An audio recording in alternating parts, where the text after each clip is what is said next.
This is Saju আমার জীবন। First of all আসসালামু আলাইকুম ওয়া রাহমাতুল্লাহি ওয়া বারাকাতুহু।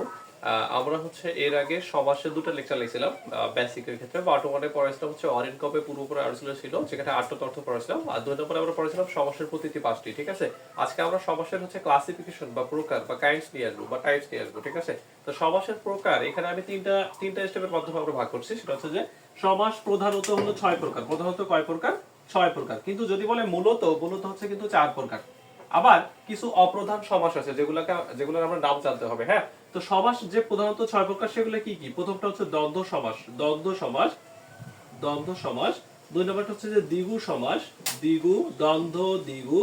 3 নম্বরটা হচ্ছে কর্মধারয় সমাস। কর্মধারয়।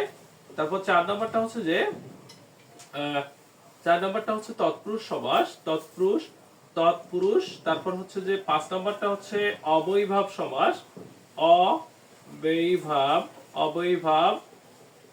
6 নম্বর হচ্ছে বহুব্রীহি সমাস। ওকে, এইটা হচ্ছে সমাস। যদি বলে প্রধানত কত প্রকার, এটা কিন্তু 6 প্রকার। বাট অনেক ব্যাকরণবিদগণ হচ্ছে যে এই যে দ্বিগু সমাসটাকে কর্মধারয় সমাসের অন্তর্ভুক্ত করেছেন, আবার কর্মধারয়টাকে বলছে হচ্ছে অবৈভাব সমাস অন্তর্ভুক্ত। তার মানে এই দুটো হলো এই জায়গার অন্তর্ভুক্ত, তাই না? এটা যদি এর অন্তর্ভুক্ত হয়, এর অন্তর্ভুক্ত, তাহলে কয়টা হয়ে যায়? 4টা হয়ে যায়। এই দুটোর কোনো স্থান কিন্তু থাকলো না। তার মানে যদি মূলত বলে, মূলত 4 প্রকার। প্রথমটা হচ্ছে দ্বিগু সমাস। দ্বিগু। 2 নাম্বারটা হচ্ছে যে এই দুটো তো ঢুকে এই জায়গায় গেল, ডিগুটা কর্মধারয় গেল, কর্মধারয় আবার এখানে গেল, তারপরে তৎপুরুষ হবে। 2 নম্বর হচ্ছে তৎপুরুষ সমাস। 3 নম্বর হচ্ছে যে অবৈভাব সমাস।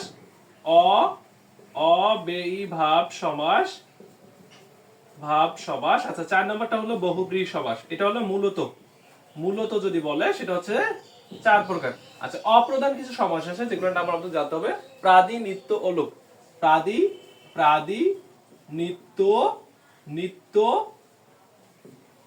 নিত্য ও লোক। ঠিক আছে, এগুলো হচ্ছে যে অপ্রধান সমাস। অপ্রধান ও লোক। যখন আমরা সমাসের হচ্ছে বিস্তারিত পড়বো, আমরা এগুলো বিস্তারিত আলোচনা করবো ইনশাআল্লাহ। Thanks for watching. আসসালামু আলাইকুম।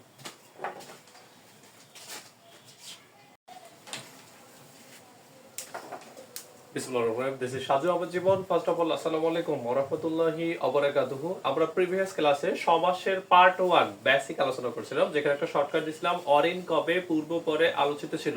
এই কথাটা দ্বারা আমরা 8টা তথ্য পড়ছিলাম। ঠিক আছে, আজকে আমরা পড়বো হচ্ছে যে সমাসের পার্ট 2, বেসিক 2 আর কি। আর এই ক্ষেত্রে আমরা সমাসের যে উপাদান বা হচ্ছে এলিমেন্ট বলি বা প্রতীতি বলি, যে সমাসের যে 5টা উপাদান বা প্রতীতি আছে, সেগুলো আমরা দেখবো একটা উদাহরণের মাধ্যমে। ঠিক আছে, আচ্ছা, সমাসের উপাদান বা প্রতীতি কয়টি? 5টি। উপাদান বা প্রতীতি হচ্ছে 5টি। এখন 5টি কি কি আমরা একটা এক্সাম্পলের মাধ্যমে দেখবো আর কি। আমি এখানে দিছি শিক্ষা বিষয়ক মন্ত্রী ইজ ইকুয়াল টু শিক্ষামন্ত্রী। ওকে, তো শিক্ষা বিষয়ক যে মন্ত্রী, এই যে শিক্ষা বিষয়ক মন্ত্রী, এই প্রত্যেকটাকে বলা হয় সমস্যমান পদ বলা হয়। কি বলা হয়?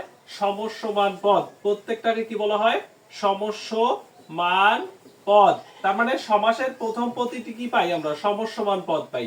সমস্যমান পদ পাই। ওকে, আচ্ছা, 2 নম্বরটা আমরা পাই হচ্ছে যে সমাসের এই যে শিক্ষা বিষয়ক মন্ত্রী, পুরোটা যদি আমরা নেই, ভাঙ্গা ভাঙ্গা জিনিস সবগুলো মিলে যদি নেই, তাহলে সেটাকে বলা হয় সমাস বাক্য অথবা ব্যাস বাক্য অথবা বিগ্রহ বাক্য। সেটা কি বলা হয়? সমাস বাক্য অথবা ব্যাস বাক্য অথবা বিগ্রহ বাক্য। ব্যাস বাক্য অথবা বিগ্রহ বাক্য। তার মানে এই যে আমরা এই যে সমস্যমান পদ, এখানে কয়টা সমস্যমান পদ থাকবে? একাধিক সমস্যমান পদ থাকবে। এটার নাম কিন্তু হলো ব্যাস বাক্য।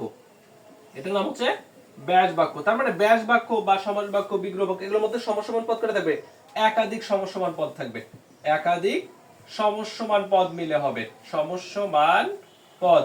আচ্ছা, 3 নম্বরটা আমরা যেটা দেখব, সমাসের এই যে শিক্ষামন্ত্রীর শিক্ষা যেটা আছে, এটা হলো প্রথম পদ বা পূর্ব পদ। তার মানে আমরা পাইলাম 3 নম্বরটা হচ্ছে পূর্ব পদ অথবা প্রথম পদ। সমাসের প্রথম পদটাকে কি বলা হয়? পূর্ব পদ বা প্রথম পদ। এটা হলো প্রথম বা পূর্ব। আর 2 নম্বরটা যেটা মন্ত্রী যেটা দেওয়া আছে, এটা হলো পরপদ বা উত্তর পদ বলা হয়। পরপদ অথবা উত্তর পদ অথবা আমি এটাকে দ্বিতীয় পদও বলতে পারি। ঠিক আছে, দ্বিতীয় পদ। আবার এই যে পুরোটা প্রথম পদ আর দ্বিতীয় পদ, এটা দ্বিতীয়। প্রথম দ্বিতীয় এই দুটোর সমন্বয় হয় সমস্ত পদ। তার নাম কি? সমস্ত পদ। তাহলে 5 নম্বরটা ভাই সমস্ত পদ। তার মানে সমস্ত পদ, প্রথম পদ আর দ্বিতীয় পদ মানে পূর্ব প্লাস পর দুইটা মিলে হবে পূর্ব প্লাস পর দুইটা মিলে হবে কি সমস্ত পদ। তো এইভাবে আমরা সমাসের প্রতীকগুলো মনে রাখতে পারি। Thanks for watching. আসসালামু আলাইকুম।